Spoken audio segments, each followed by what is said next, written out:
Subscribe कीजिए royal teacher को education संबंधी न्यूज़ तुरंत पाने के लिए। शाला दर्पण पर फंड एंड मैनेजमेंट टैब में अपने विद्यालय के बैंक अकाउंट का विवरण इस प्रकार करें दर्ज। यह सभी विद्यालयों के लिए अति आवश्यक है। इसकी जो अंतिम तिथि है 30/11/2021 है। जी हाँ साथियों, जैसा कि आप सभी जानते हैं कि प्रत्येक विद्यालय में बैंक अकाउंट होता है। उस बैंक अकाउंट का विवरण अब आपको शाला दर्पण के फंड एंड मैनेजमेंट टैब के अंतर्गत उसका विवरण है वो दर्ज करना है। जैसा कि दोस्तों नाम से स्पष्ट है, फंड एंड मैनेजमेंट। फंड और मैनेजमेंट आपको किस प्रकार करना है और साथ में जो ब्लैंक चेक की प्रति है वो कहाँ अपलोड करनी है, उन सभी बातों के बारे में आज हम चर्चा करेंगे। इसके संबंध में आदेश भी जारी हो चुका है और आदेश जारी होने के साथ इसमें अंतिम तिथि भी दी गई है कि वो 30 नवंबर 2021 रहेगी। उससे पहले सभी विद्यालयों को है वो ये काम कंप्लीट कर लेना है। अब इसके अंतर्गत कौन-कौन से विद्यालय आते हैं, तो ये समस्त राज्य के विद्यालय है इसके अंतर्गत आएँगे। सभी को अपने बैंक अकाउंट का विवरण है इसमें दर्ज करना है। आपके पास चाहे एक अकाउंट है या एक से अधिक अकाउंट है, सभी का विवरण है वो आपको यहाँ शाला दर्पण के फंड एंड मैनेजमेंट टैब के अंतर्गत दर्ज करना है। तो साथियों आप स्क्रीन पर देख पा रहे होंगे, ये है वो आदेश जो कार्यालय निदेशक माध्यमिक शिक्षा राजस्थान बीकानेर की ओर से जारी किया गया है। समस्त संस्था प्रधान राज्य के विद्यालय को लिखा गया है। शाला दर्पण पोर्टल पर प्रारंभ किए गए फंड एंड मैनेजमेंट मॉड्यूल में बैंक खातों का विवरण है वो दर्ज करने बाबत इसके अंतर्गत लिखा गया है कि राजकीय विद्यालय में संचालित समस्त बैंक खातों तथा उन खातों के लेन देन संबंधी विवरण शाला दर्पण पोर्टल पर दर्ज करने हेतु शाला दर्पण पोर्टल पर फंड एंड मैनेजमेंट मॉड्यूल प्रारंभ किया गया है। तो इस बात से तो आप स्पष्ट हो ही चुके होंगे कि फंड एंड मैनेजमेंट टैब क्यों शुरू किया गया है। इसके बारे में यहाँ बता दिया गया है। इस क्रम में सर्वप्रथम विद्यालयों में संचालित समस्त बैंक खातों का सही विवरण दर्ज कर उसे सत्यापित किया जाना है। आपको क्या करना है कि विद्यालय में जो बैंक खाते संचालित है उन सभी बैंक खातों का विवरण पूर्ण रूप से सही दर्ज कर उसे सत्यापित करना है। समस्त संस्था प्रधानों को निर्देशित किया जाता है कि संलग्न यूजर मैनुअल में बताई गई प्रक्रिया के अनुसार विद्यालय लॉगिन के अंतर्गत यहाँ बता दिया गया है कि ये आपको टैब कहाँ मिलेगी। तो मैं आपको ले चलता हूँ। तो साथियों मैं आया हूँ आपको शाला दर्पण के होम पेज पे लेके यानी स्कूल लॉगिन में लेकर आ चुका हूँ। लॉगिन आप सभी को करना आता है ऐसी हम उम्मीद रखते हैं, इसलिए टाइम आपका कम वेस्ट हो, तुरंत ही शाला दर्पण पर लेकर आ गए हैं। इसमें दोस्तों मैं आपको लास्ट में मोस्ट इम्पोर्टेंट कुछ न्यूज़ या कह सकते हैं निर्देश दूंगा, उस निर्देश को ध्यानपूर्वक आप सभी सुनेंगे। यहाँ आपको जाना होगा स्कूल टैब के अंतर्गत। ये जो स्कूल टैब नज़र आ रही है इस स्कूल टैब को एक बार ओपन कीजिए। ओपन करने पर यहाँ पे देखिए स्कूल टैब के अंतर्गत नीचे आएंगे तो यहाँ school, community engagement, fund management ये ऑप्शन आपको मिल गया होगा। ये फंड एंड मैनेजमेंट इसी के अंतर्गत आपको एंट्री करनी है। अब आपको ये विवरण कहाँ दर्ज करना है उसके बारे में बात कर लेते हैं। तो पहले आपको विद्यालय खोलना है, विद्यालय के बाद फंड एंड मैनेजमेंट, उसके बाद फंड एंड मैनेजमेंट के बाद दो तरह के ऑप्शन आपके सामने नजर आएंगे, school bank detail, school bank detail status. अर्थात आप अपना स्टेटस चेक करना चाहते हैं तो यहाँ से चेक कर सकते हैं। अगर आपको एंट्री करनी है तो वो यहाँ से होगी। स्कूल बैंक डिटेल इसी को आपको ओपन करना है। ओपन करने पर दोस्तों आपके सामने इस तरह का बैंक अकाउंट डिटेल के लिए फॉर्म ओपन हो जाता है। यहाँ आपको विभिन्न तरह के जो बैंक अकाउंट है उन सभी को आपको ऐड करना होगा।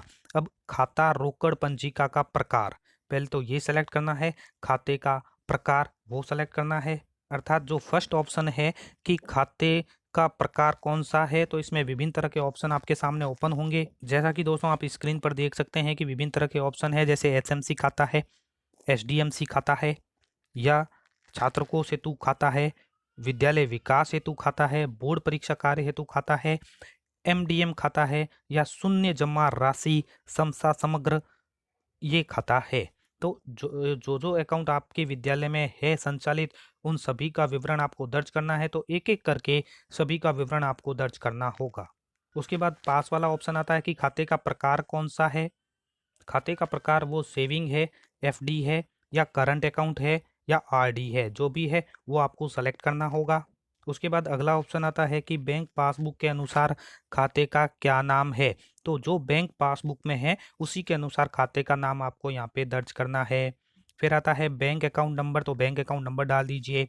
बैंक अकाउंट नंबर की पुष्टि करें यानी एक बार फिर से बैंक अकाउंट नंबर डाल दीजिए। आईएफएससी कोड डाल दीजिए तो बैंक का नाम ही आ जाएगा। फिर ब्रांच आ जाएगी और खाते का उपयोग क्या हो रहा है वो आपको यहाँ से सेलेक्ट करना है। फिर ओपनिंग बैलेंस कितना है एज ऑन 1/4/2021 यानी 1 अप्रैल 2021 तक आपका ओपनिंग बैलेंस इसमें कितना है, कितना था। अकाउंट ओपनिंग डेट, यहाँ अकाउंट ओपन कब हुआ। उसके बाद अकाउंट क्लोजिंग डेट, अगर आपका कोई अकाउंट है वो क्लोज हो गया है तो उसको यस करना है और उसकी क्लोजिंग की डेट आपको यहाँ पे खुल जाएगी और ऑप्शन आ जाएगा तो उसके अंतर्गत आपको डालनी है। फिर आता है रद्द किए गए चेक की प्रति अपलोड करें, तो यहाँ पे आपको जेपीईजी और साथ में 50 केबी से कम फाइल आपको अपलोड करनी है। अपलोड कैंसल चेक, यानी कैंसल चेक जो रद्द किया गया है उसकी प्रति आपको अपलोड करनी है जो जेपीईजी फॉर्मेट में होनी चाहिए। और cancel size should be less than 15 केबी, यानी 50 केबी से कम की साइज क्या होना चाहिए। उसके बाद आपको नीचे सेव कर देना है। अब बारी आती है दोस्तों मोस्ट इम्पोर्टेंट निर्देश की, कि एक एक करके विद्यालय के समस्त बैंक खातों का विवरण दर्ज करके उस बैंक खाते का एक कैंसल चेक की इमेज अपलोड कर सेव करें। सेव किए गए खातों का विवरण है वो नीचे प्रदर्शित होता जाएगा। तो आप समझ चुके होंगे कि विद्यालय में जितने भी संचालित अकाउंट है उन सभी का एक एक करके विद्यालय के समस्त बैंक खातों का विवरण आपको दर्ज करना है। खातों का विवरण दर्ज करने के बाद प्रत्येक खाते को वेरीफाई कर ओटीपी द्वारा सबमिट किया जाना है। तो इस बात का विशेष ख्याल रखें कि जब तक आप ओटीपी से वेरीफाई नहीं कर देते तब तक आपका अकाउंट वेरीफाई नहीं माना जाएगा। सबमिट करने से पूर्व खाते के विवरण में किसी प्रकार का सुधार किया जा सकता है। अगर आपने सबमिट कर लिया है तो कोई सुधार नहीं होगा। सबमिट करने से पहले यानी ओटीपी आने पर वेरीफाई जब आप करोगे तो ओटीपी आएगी और ओटीपी आने से पूर्व अगर आपको उसमें कुछ लग रहा है कि सुधार हो सकता है या मैंने अकाउंट नंबर गलत लिख दिया है या बैंक का नाम गलत लिख दिया तो पहले से वेरीफाई करने से पहले उसमें आप सुधार कर सकते हैं। उसके बाद यानी सबमिट करने के बाद अगले स्तर पर वेरीफाई के लिए फॉरवर्ड हो जाएगा और किसी भी प्रकार का संशोधन संभव नहीं हो पाएगा। तो इस बात का विशेष ख्याल रखें। अगले स्तर पर सत्यापन हेतु क्या प्रक्रिया रहेगी कि संबंधित पीओ यूसीओ विद्यालय के प्रधानाचार्य प्रधानाध्यापक व्याख्याता के स्टाफ लॉगिन में प्रदर्शित होगा जिसे संबंधित कार्मिक ओटीपी द्वारा वेरीफाई करेगा। यानी ये जो स्तर है वो विद्यालय स्तर है। ये है अगले सत्यापन के लिए जो आपका पीओ है उसके पास स्टाफ लॉगिन में ये शो हो जाएगा। उसके बाद माध्यमिक, ये प्रारंभिक के लिए था, अब माध्यमिक के लिए यहाँ स्पष्ट आप देख पा रहे हैं कि प्रारंभिक शिक्षा के विद्यालयों के लिए तो पीओ के पास आएगा। पीओ अपने स्टाफ विंडो से, अगर पीओ नहीं है तो प्रधानाचार्य प्रधानाध्यापक होगा या कोई फर्स्ट ग्रेड व्याख्याता भी हो सकता है। उसके बाद उसके पास स्टाफ लॉगिन में प्रदर्शित हो जाएगा और वो ओटीपी द्वारा सबमिट करेगा। माध्यमिक शिक्षा के जो विद्यालय है संबंधित मुख्य ब्लॉक शिक्षा अधिकारी कार्यालय में जो कार्यरत किसी भी अधिकारी के स्टाफ विंडो में प्रदर्शित होगा जिसे संबंधित अधिकारी ओटीपी से वेरीफाई करेगा। एक और नोट है कि विद्यालय स्तर पर सबमिट पश्चात बैंक खाता विवरण किसी अधिकारी कार्मिक के स्टाफ लॉगिन में प्रदर्शित होगा। यह सूचना विद्यालय के बैंक खाता विवरण में लगे ट्रैक पेज पर जानकारी में उपलब्ध होगी जिसे संबंधित अधिकारी कार्मिक के से संपर्क कर बैंक खाता विवरण को वेरीफाई करवाया जा सकेगा। तो साथियों ये थी महत्वपूर्ण जानकारी बैंक खातों के विवरण संबंधी। उम्मीद है ये वीडियो आपको पसंद आई होगी। वीडियो पसंद आए तो जरूर लाइक शेयर और सब्सक्राइब कीजिए। पास में आने वाले घंटी के बटन को जरूर दबाएं।